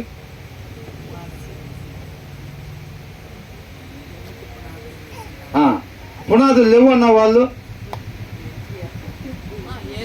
రెండిట్లో ఒకవైపు ఉండాలి. ఆ స్థితి లోకంలో పనిచేసేది కానీ అక్కడ పనిచేయదు. రెండిట్లో ఒక పక్కన ఉండాలి. భూమికి పునాదులు వేసాడా వేయలేదా అసలు ఫస్ట్? లేకపోతే ఇలా తయారు చేసి చపాతీ ముందులాగా అట్లా గాలి దగ్గర పెట్టి అట్లా ఉంచాడా? ఏమితో ఒక మాట అన్నాడు, ఏమన్నాడు? నేను భూమికి పునాదులు వేసినప్పుడు నువ్వు ఎక్కడ ఉన్నావు అని అడిగాడు. ఇక్కడ కూడా ఏమని రాశారు? భూమి యొక్క పునాదులను నిర్ణయించినప్పుడు అని అంటే లేనిది రాస్తారు ఇక్కడ. కాబట్టి ఏమున్నాయి? భూమికి పునాదులు ఉన్నాయి. తర్వాత ఏమని రాశాడు? అసలు దేవుడు ఆ జ్ఞానంతోనే చెక్కాడు అన్నమాట. ప్రధాన శిల్పి అన్నమాట. ఎవరంట? జ్ఞానము. అర్థమవుతుందండి? ఆయన పోలికలోకి, ఆయన స్వరూపంలోకి రావాలి అని అంటే మనకు కూడా ఆ జ్ఞానంతో అవసరం. అది లేకుండా అవునది. ప్రధాన శిల్పినై అనుదినము సంతోషించుచు. అనుదినము అంట. ఎప్పుడెప్పుడు? అనుదినము సంతోషించుచు. నిత్యము ఆయన సన్నిధిని ఆనందించుచుంటిని. నిత్యము ఆయన సన్నిధిని ఆనందించుచుంటిని. ఆయన పని కొరకు ఉపయోగపడటం అంటే అలాగ ఆనందించాలన్నమాట. అవునా? చిన్నపాటి పని కొరకు ఆయన చిత్తంలో ఉపయోగపడ్డామని అంటే మనం ఎంతో గొప్ప భాగ్యం అది. అవునా కదా? జ్ఞానం అలాగ ఆనందంలో మునిగి తేలుతా ఉందన్నమాట. అవునా? మనకెందుకు చెప్తున్నారు? మనం కూడా అలాగ ఉండాలని. అవునా కదా? తర్వాత ఏమంటున్నారు? ఆయన కలుగ చేసిన పరలోకమును బట్టి సంతోషించుచు. ఏం చేశాడంట? జ్ఞానం ఏం చేస్తుందంట? ఆయన ఈ భూమిని, నీళ్ళని, మేఘాలని, మనుషుల్ని, చెట్లని, ఇవన్నీ జంతువుల్ని తయారు చేస్తుంటేనంట ప్రధాన శిల్పి. ఇది మొత్తం తయారు చేయటంలో అంట ప్రధాన శిల్పిగా దేవుడు ఆ జ్ఞానాన్ని వాడాడంట. ఆయన పరలోకము, ఇంకొక లోకం తయారు చేస్తున్నాడు అన్నమాట. అవునా? అంతకుముందు అంటే ఇంకొక లోకము అంటే ఆల్రెడీ ఒక లోకం ఉందా లేదా? ఏదా లోకం? Very good. అది ఆల్రెడీ దేవదూతలు నివసించేది ఉందా లేదా? అది ఉంది. ఆయన అక్కడ అధికారిగా మన ప్రార్థనలు ఏమని చేస్తాం? నీ చిత్తము పరలోకమందు నెరవేరుచున్నట్లుగా ఈ భూమి ఎందును అంటే ఎన్ని ఉన్నాయి? 2. ఆల్రెడీ ఫస్ట్ అక్కడ ఒకటి నడుస్తూ ఉండగా ఆయన ఇంకొకటి తయారు చేద్దామని ఆలోచన కలిగి ఉన్నాడు అనమాట. ఆలోచన కలిగి దీన్ని తయారు చేయటం మొదలుపెట్టి తయారు చేస్తున్నాడు అనమాట. అర్థమవుతుందండి? ఒక్కొక్క దాన్ని తయారు చేస్తుంటేనంట ఆ యొక్క సృష్టిని చూసి ఆ సృష్టికర్త సృష్టిని తయారు చేస్తుంటే ఆ జ్ఞానం అంటే ఏం చేస్తా ఉంది? చూస్తా ఉంది. దేవదూతలు కూడా అంట మొత్తం ఇట్లా తయారు చేస్తుంటే మొత్తం చూస్తా ఉన్నారు అనమాట. భూమికి పునాదులు వేసేటప్పుడు ఎవరున్నారంట అక్కడ? ఆ దేవదూతలు అంట కూడి పాడుతూ ఉన్నారనమాట. భూమికి పునాదులు ఎట్లా వేశారు, అప్పుడు ఆ సెలబ్రేషన్ ఎలా జరుగుతుంది, ఆ ఇనాగ్రేషన్ ఎలా జరుగుతుందో యోబు గ్రంథంలో రాశారు. ఈ దేవదూతలు అందరూ అంట కూడి పాడుతూ ఉన్నప్పుడు అంట దానికి పునాది రాయి వేశారంట భూమికి. అంటే అప్పటికి ఎవరున్నారు? దేవదూతలు ఉన్నారా లేదా? వీళ్ళందరూ కూడా ఈయన వేరొక లోకాన్ని తయారు చేస్తున్నాడు. ఆ పరలోకాన్ని, ఇంకొక కొత్త నూతన లోకాన్ని తయారు చేస్తున్నాడు. ఇప్పుడు మళ్ళీ రేపు ఈ పరలోకం అన్నమాట. అందుకనే పరలోకం అంటే మనం ఇక్కడే ఉంటాం మళ్ళీ నిత్యజీవం దేవుడితో పాటు. ఆ పండు తినక ముందే పరలోకం దేవుడు తయారు చేసాడు. మనం ఏం చేసాం? దాన్ని అవిధేయత వలన చెడగొట్టాం. రేపు మొత్తాన్ని దాన్ని మరలా తీసేసి తండ్రితో మన అందరినీ కూడా సమాధానపరిచి ఈ చెడు అనేది, డాగ్ అనేది, కళంకం అనేది దీంట్లో ఏమీ లేకుండా చేసి దీన్ని మరలా ఎట్లా చేస్తాడు? పరలోకం లాగా చేస్తాడనమాట. అదే మొదటిగా ఆయన చేసింది. ఏమంటున్నాడు ఇక్కడ? ఆయన కలుగు చేసిన పరలోకమును బట్టి సంతోషించుచు. ఎవరంట? జ్ఞానం అన్నమాట. జ్ఞానం ఏం చేస్తుందంట? ఈ లోకాన్ని ఆయన తయారు చేస్తుంటే అది చూసి సంతోషిస్తా నరులను చూసి ఆనందించుచుంటిని. ఏం చేస్తున్నాడా? ఎవరిని చేశాడు? నరుల్ని తయారు చేశాడు అనమాట. అర్థమవుతుందండి? మట్టితో ఆయన బొమ్మలు చేసి, చిన్నపిల్లలు బొమ్మలు తయారు చేసుకుంటే మనకి ఎట్లా అనిపించింది? మట్టి బొమ్మలతో అట్లాగే చూస్తూ ఉంటారు చాలా మంది. అవునా? దేవుడు ఏం చేశాడంట? మట్టిలో నుంచి మనం తీసి తయారు చేసి జీవాన్ని ఊదాడు. ఇదంతా ఎవరు చూస్తున్నారంట? పక్క నుంచి జ్ఞానం చూస్తూ ఉందంట. అసలు అర్థమవుతుందండి? ఆనందిస్తా ఉంది, ఆశ్చర్యపోతా ఉంది. ఆ తర్వాత ఏమంటున్నారు? కావున పిల్లలారా నా మాట ఆలకించుడి. అదే వేరొకళ్ళు మన పక్కన వాళ్ళు అట్లా తయారు చేస్తున్నారు అనుకోండి, మనం ఏం చేస్తాం? చెప్పాలి, నోటి దాకా వస్తుంది అందరికి. మన పక్కన వాళ్ళు అట్లా చేస్తుంటే మనకేమనిపించిద్ది? అంతేనా? నిజమైన మాట చెప్పండి. మన పక్కన వాళ్ళు ఎవరన్నా అట్లా చేస్తుంటే జ్ఞానానికి అనిపించిందంట, దేవుడు అట్లా తయారు చేస్తుంటే జ్ఞానం ఎట్లాగా ఫీల్ అయిందంట. 31 ఏమంటున్నాడు? ఆయన కలుగు చేసిన పరలోకమును బట్టి పక్కన వాళ్ళు తయారు చేస్తుంటే అంటే సంతోషిస్తా ఉందంట. అదే మనమైతే వేరే వాళ్ళు అట్లా చేస్తుంటే చక్కగా కుళ్ళుకుంటా ఉంటారు. ఏందంట? కుళ్ళుకుంటా. ఈ జ్ఞానం లేకపోతే ఏం జరిగిద్ది? కుళ్ళుకుంటా ఉంటాడు. ఆ అమ్మాయి చూడు ఎంత బాగా పాడిందో అనగానే కొంతమందికి ఏమైంది? ఆ మాట వినపడినట్టే ఉంటుంది. అంతా చోటుల ముందు ఏదో చెప్పినట్టే ఉంటుంది. అవునా? ఈ అబ్బాయి చూడు ఎంత బాగా ప్రార్థన చేశాడు అంటే అదే మన పేరు అయితే వినండి వినండి అందరూ బెదరు మళ్ళీ ఒకసారి అన్నట్టుండిద్ది. వేరే వాళ్ళ గురించి చెప్తుంటే వినపడి కూడా ఏం వినపడినట్టే. ఏంటి బ్రదర్ ఇందాక అన్నారు? ఏమో నాకేం తెలుసు అని చెప్తాం. ఇది కూడా ఎందుకని? మనసు రాదు చెప్పటానికి. అవునా? జ్ఞానం ఏం చేస్తుందంట? దేవుడు తయారు చేస్తుంటే సంతోషించుచు నరులను చూచి ఆనందిస్తూ ఉందన్నమాట జ్ఞానం. మనం అలాగ ఆనందిస్తామా? ఎందుకని? తర్వాత ఏమంటున్నాడు? కావున ఎవరిని కాబట్టి పిల్లలారా నా మాట ఏంటంట? ఆ మాట హర్రని రాశారు కాబట్టి జ్ఞానాన్ని స్త్రీతో పోల్చారనమాట. కాబట్టి ఏంటంటే ఆమె చెప్పేది? నా మాట ఆలకించుడు అని అంటుంది. ఏంటంటే ఆమె చెప్పేది? నా మార్గం అనుసరించువాడు ధన్యులు. ఏంటి ఆ మార్గం? ఇప్పుడు దాకా చెప్పారు చూసారా? నా విలువ తెలియక అలమరలో పెట్టబాకని నన్ను అంటుంది. మన భాషలో చెప్పాలంటే ఏంటంట? నా విలువ తెలియక నన్ను అలమరలో పెట్టి నేను నడిపించే ప్లేస్కి పోదామని చూడబాకండి అని అంటుంది. నాకైతే ఆ కోతి ముసలి కథ చక్కగా కనబడుతుందండి. మనం ఏం చేస్తామంటే ఆ జ్ఞానాన్ని అలమరలో పెట్టి మనం ముందుకు పోతూ ఉంటాం. ఎక్కడికంటే ఏం చెబుతాం? నిత్య జీవానికి ఎత్తుక్కుంటూ వెళ్తున్నామండి అని అంటారు. మొత్తం ఎతికితే ఏం కనపడదు? జ్ఞానం మాత్రం కనపడదు. నిత్య జీవానికి తీసుకెళ్ళేది ఆ జ్ఞానం. మనం ఏం చేస్తాం? దాన్ని మాత్రం ఆడబెట్టి బైబిల్ మాత్రం చదవం మనం. అవునా? అడిగితే ఏమని చెబుతాం? మనందరి నిరీక్షణ ఏంటి? అది ఏంటంటే ఎక్కడికి వెళ్ళాలి? మనం అందరం పరలోక రాజ్యం, నిత్య జీవానికి వెళ్ళాలి. ఎక్కడికి వెళ్ళాలి? నిత్య జీవానికి వెళ్ళాలి. ఎలాగా? జ్ఞానం ఆడబెట్టి. అది అసాధ్యం అని చెప్తున్నారు దీంట్లో. ఏంటంట? అది కేవలం జ్ఞానంతో మాత్రమే సాధ్యము. కాబట్టి ఆ జ్ఞానాన్ని తీసుకుని వెళ్ళండి. ఆ జ్ఞానం తీసుకుంటే అది మిమ్మల్ని అక్కడికి నడిపించిద్ది. జ్ఞానం అక్కడ పెట్టి మీరు నిత్య జీవం కోసం తిరిగితే చీకట్లో ఒక గుడ్డ అయినట్టు తిరిగినట్టే ఉంటాయి మన ఆత్మీయ జీవితాలు. కాబట్టి అక్కడ జ్ఞానాన్ని పొందుకోవాలి. ఆ జ్ఞానం మనకు కావాలంటే ఏం చేయాలి? ఎక్కడి నుంచి వచ్చింది? దేవుని వాక్యం నుంచి వచ్చింది అనమాట. ఆ వాక్యం చదువుతా ఉంటే తేనె పట్టులో నుంచి తేనె ఎట్లయితే వచ్చిందో ఆ దేవుని వాక్యంలో నుంచి ఆ జ్ఞానం మనలోకి ప్రవేశిస్తూ ఉండిద్ది అనమాట. ఆ జ్ఞానం మన నిత్య జీవంలోకి నడిపించిద్ది. ఈ లోకాధికారి ఉన్న ఈ లోకం అపవాది ఉన్నాడు కదా, ఈ అపవాది లోకంలో నుంచి కూడా ఈ మాలిన్యం మనకు అంటకుండా వెళ్ళాలి అంటే ఆ జ్ఞానం మనకి కావాలి. కాబట్టి ఏమన్నాడు? కావున పిల్లలారా నా మాట ఆలకించుడి. మనం ధన్యులు కావాలంటే ఏం చేయాలి?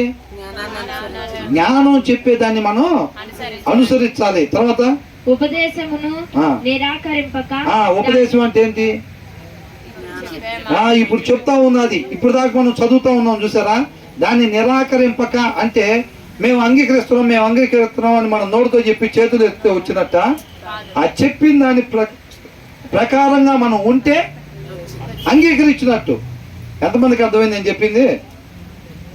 మనం ఎప్పుడు నిరాకరించినట్టు? అది చెప్పినట్టుగా మనం నడుచుకుంటుంటే క్రియారూపకంగా అప్పుడు మనం దాన్ని నిరాకరించినట్టు, అనుసరించినట్టు అన్నమాట. ఓకేనండి మేము ఒప్పుకుంటున్నాం అని చెప్పి చెయ్యెత్తి దాని ప్రకారం మనం నడుచుకోవట్లేదు అనుకోండి, మనం ఏం చేసినట్టు? నిరాకరించినట్టే దాన్ని. అర్థమవుతుందండి? కాబట్టి విని విడిచిపెట్టడం కాదండి. ఒక గంట సేపు ఇక్కడ కూర్చుంటే మనకి పుణ్యం వచ్చి జ్ఞానం వచ్చి నిత్య జీవానికి మనల్ని నడిపించదు. ఏమంటుంది? ఉపదేశమును నిరాకరింపక ఏం చేయాలంట? దానిని ఏం చేయాలంట? అవలంబించి దాని ప్రకారంగా నడుచుకోవాలి. నడుచుకుంటేనే వాళ్ళు ఏంటంట జ్ఞానులయుండి, వాళ్ళే ధన్యులు. అర్థమవుతుందండి? విన్న ప్రతి ఒక్కళ్ళు కాదండి, చదివిన ప్రతి ఒక్కళ్ళు కాదు, దాన్ని అవలంబించిన వాళ్ళు అని అంటున్నాడు. దాని ప్రకారంగా నడుచుకున్నవాళ్ళు. తర్వాత ఏమనుంది? అనుదినము నా గడప యొద్ద. ఏంటంటే ఎప్పుడెప్పుడు వినాలండి, వినాలి. అయిపోయింది లాస్ట్ 3 వచనాలే, లాస్ట్ 3 వచనాలు. అర్థమవుతుందా? ఏంటంట? అనుదినము నా గడప యొద్ద. ఎప్పుడు అనిపిస్తుంది? ఎప్పుడంట?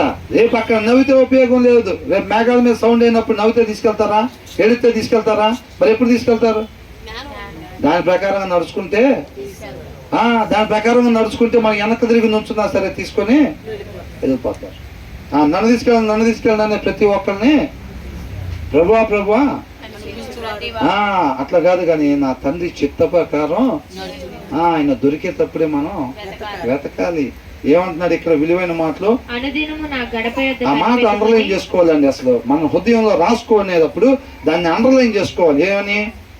అనుదినము నా గడప యొద్ద కనిపెట్టుకుని, నా ద్వారబంధముల యొద్ద కాచుకొని, నా ఉపదేశమును వినువారు ధన్యులు. ఏం చేయాలంట? ఎప్పుడెప్పుడంట? గుమ్మాల దగ్గర నుంచొని ఎదురు చూస్తూ ఉంటాం చూసావా, భర్త కోసం, భార్య కోసం. అట్లాగా దాని కొరకంట అనుదినము వాక్యం ఎప్పుడెప్పుడు చదవాలంట? అనుదినము అంట. ఆ వాక్యంలో నుంచి మనం ఆ యొక్క జ్ఞానాన్ని తీసుకోవటానికి మనం ఎదురు చూస్తూ ఉండాలన్నమాట. గడప యొద్ద కనిపెట్టుకొని, నా ద్వారబంధముల యొద్ద కాచుకొని, జ్ఞానం కోసం అలా ఉండాలన్నమాట. మనం జ్ఞానం కోసం అలాగుండాలి. ఇప్పుడు కొంతమంది సాయంత్రం పూట స్వీట్ బండి వచ్చింది ఇటు మా ఏరియాలో కూడా వచ్చేది. ఇదివరకు మేము చిన్నప్పుడు సాయంత్రం స్వీట్ కొనుక్కొని తినాలనుకునేవాళ్ళు. ఆ టైం కనుక్కోకుండా ఇంటి వెనకాలకు బొంగల్ని ఒక్కొక్కసారి ఏం చేసేవాడు? వెళ్ళిపోయేవాడు. ఆయన వెళ్ళిపోయిన తర్వాత అప్పుడు గుమ్మం దగ్గర చేరి చూస్తా ఉండేవాళ్ళం. ఎంత టైం అయినా రాలేదు. పక్కింటి వాళ్ళని అడిగితే ఏమంటాడు? అది ఇందాక వచ్చి వెళ్ళిపోయాడు కంట. అవునా? అట్లా మిస్ అయిపోతాడు అనమాట. అర్థమవుతుందండి? అట్లా మనం కాచుకొని కూర్చోవాలంట. దానికోసం ఆ ఆసక్తి ఉండాలి. ఆసక్తి ఉన్నవాడు కాచుకొని కూర్చుంటాడు. ఆసక్తిలో ఏం చేస్తాడు? లోపల పోయి పడుకుంటాడు అంతే. అవునా? ఆ తర్వాత ఏమంటున్నాడు ఇక్కడ? నన్ను కనుగొను వాడు జీవమును కనుగొనును. బా, అసలు ఏంటండి మాటలు ఎలా ఉన్నాయి? ఏంటంట? జ్ఞానాన్ని కనుగొన్నవాడు ఏంటంట? మనం దేనికోసం వెతుకుతున్నాం? మనం మరణానికి గురయ్యి, ప్రతి ఒక్కళ్ళు కూడా మరణానికి గురయ్యి జీవం కోసం వెతుకుతుంటే ఆయన మనకి ఇచ్చిన వాగ్దానం ఏంటి? నిత్య జీవాన్ని. జీవాన్ని నీకు నేను ఇస్తాను, జీవాన్ని నేను నీకు ఇస్తాను అని అంటున్నాడు. జ్ఞానాన్ని కనుగొన్నవాడు ఏంటంట? జీవాన్ని కనుగొన్నట్లే అని అంటున్నాడు. ఏం మళ్ళీ చదవండి? నన్ను కనుగొనువాడు జీవమును కనుగొనును. ఎన్నిసార్లు చదివించాలి? ఒక్కొక్కసారి ఒక్కొక్క డిస్టర్బ్ చేస్తా ఉంటే మళ్ళీ చదివిస్తా ఉండాలి. అదే వచ్చిన ఇంకెందుకు పోకుండా. నన్ను కనుగొనువాడు జీవమును అంటే మనం ఎదుగుతున్నాం చూసారా, ఆ జీవాన్ని పొందుకుంటాం అన్నమాట. యెహోవా కటాక్షము వానికి కలుగును. ఎవరికి? జ్ఞానాన్ని కనుగొన్న వారికి జీవం కలిగిద్దంట. యెహోవా కటాక్షము వానికి కలుగును. నన్ను కనుగొనని వాడు ఎవరంట? నన్ను కనుగొనని వాడు తనకే హాని చేసుకొనును. ఏం చేస్తున్నాడంట? తనకి హాని చేసుకొని తనంతా కనుగొనని వాడు. జ్ఞానాన్ని ఎవడైతే వెతకుండా ఉంటాడు చూసారా, అల్మార్లో పెట్టి చదవకుండా ఉంటాడు చూసారా, వాడంతా ఏం చేసుకుంటున్నాడంట? తనకు తానే హాని చేసుకుంటున్నాడంట. అంత మాత్రమే కాదు, నా యందు అసహ్య వాక్యమా? వాక్యం ఆ బ్రదర్ అయితే అసలు రాను బాబోయ్. ఏంటంట? ఆ బ్రదర్ అయితే అసలు రాను. మినిమం గంటన్నర చెప్తాడు, కుదిరితే 2 గంటలు చెప్తాడు. ఆ బ్రదర్ అయితే అసలు రాను. ముందే వాక్యం అంటే రాను, ఇక ఆ బ్రదర్ అంటే అస్సలు రాను నేను అనుకుంటారు చూసారా. వాక్యం అంటే కొంతమందికి ఎక్కడ లేని ఏమొచ్చింది. అందుకనే పాటలు పాడే అవి ఈవెంట్లు పెడతారు. ఒక్కొక్కసారి ఓన్లీ పాటలు ఉంటాయి, వాక్యం ఉండదు. కుప్పలు తెప్పలకి వెళ్తారు. ఆడికి టికెన్లు, టోకెన్లు, భోజనాలు కూడా ఇస్తారు కొన్నిసార్లు కన్వెన్షన్ హాల్లో పెట్టి. మ్యూజికల్లే. ఏం మ్యూజికల్? దేవుడి పాటలు మ్యూజికల్ హిట్స్ ఉంటాయి. ఏముండదు అక్కడ?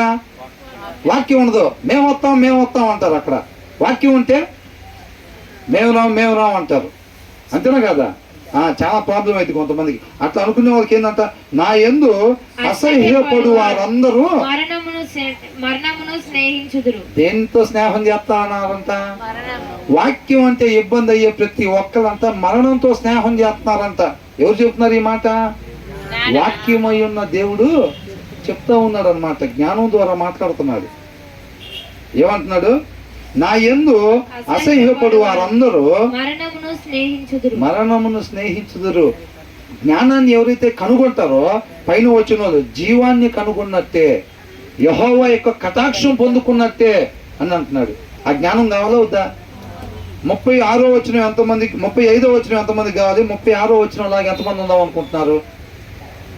35 లాగా ఎంతమంది ఉందాం అనుకుంటున్నారు? ఇప్పుడు చదువుతున్నారు. అసలు 35 ఏంది, 36 ఏంది, ఏది 35 36 ఏంది ఇంతకు అసలు? మొత్తం ఏందంట ఆమెకాయన ఏమవుతాడు అని ఏందంట? మొత్తం విని ఆమెకాయన ఏమవుతాడు ఇంతకి అంటున్నారంట. 35లో ఎంతమంది 35 లాగా ఉందాం అనుకుంటున్నారంటే ఇంతకు 35లో ఏముంది అసలు?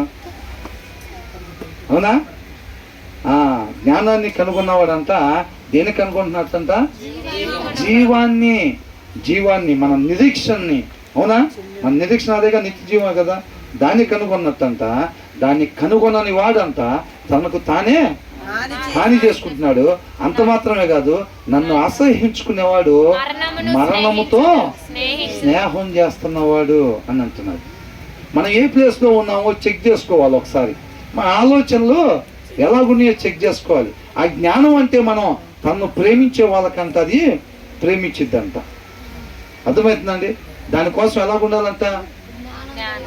దినము గుమ్మం దగ్గర కాచుకొని ఉండాలంట. దానికోసం దావీదు దేవుని కృప కొరకు ఎలా కాచుకొని ఉంటాడో ఆ జ్ఞానం కొరకు అంటే ఎప్పుడెప్పుడంట, ఎప్పుడెప్పుడు తీయాలంట బైబిల్?